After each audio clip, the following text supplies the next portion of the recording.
ഈ 2K കിഡ്സൊക്കെ ആകെ MDMയും കഞ്ചാവായിട്ട് നടക്കുകയാണ്. എങ്ങനെയാണ് ഈ പുതുതലമുറയിലുള്ള കുട്ടികളൊക്കെ നന്നാവുക? ഇങ്ങനെ നമ്മൾ നമ്മുടെ മക്കളെക്കുറിച്ച് എല്ലാവരും അടച്ചാക്ഷേപിക്കാറാണ് പതിവ്. പക്ഷേ കഴിഞ്ഞ ദിവസം എനിക്കുണ്ടായ ഒരു അനുഭവം ഞാൻ പറയാം. എൻ്റെ ജ്യേഷ്ഠനും വൈഫും രാത്രി ഒരു 11, 11:30, 12 മണി ആകുമ്പോൾ കല്യാണം കഴിഞ്ഞിട്ട് തിരിച്ച് വീട്ടിലേക്ക് പോയിക്കൊണ്ടിരിക്കുകയാണ്. പെട്ടെന്ന് ബൈക്കിൽ പെട്രോൾ കഴിഞ്ഞു, വഴിയിൽ കുടുങ്ങി.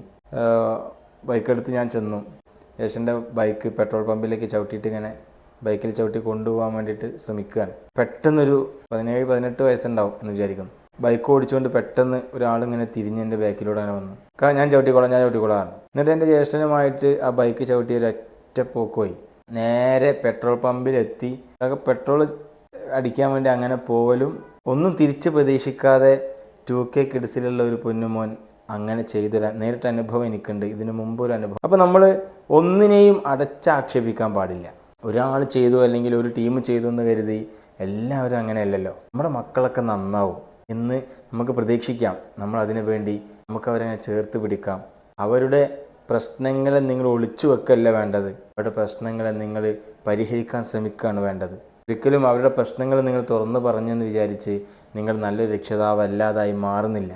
അവിടെ നിങ്ങൾ നല്ലൊരു രക്ഷിതാവായി മാറുകയാണ് ചെയ്യുന്നത്. 2K കിഡ്സ് എല്ലാം MDMയും കഞ്ചാവൊന്നുമല്ല.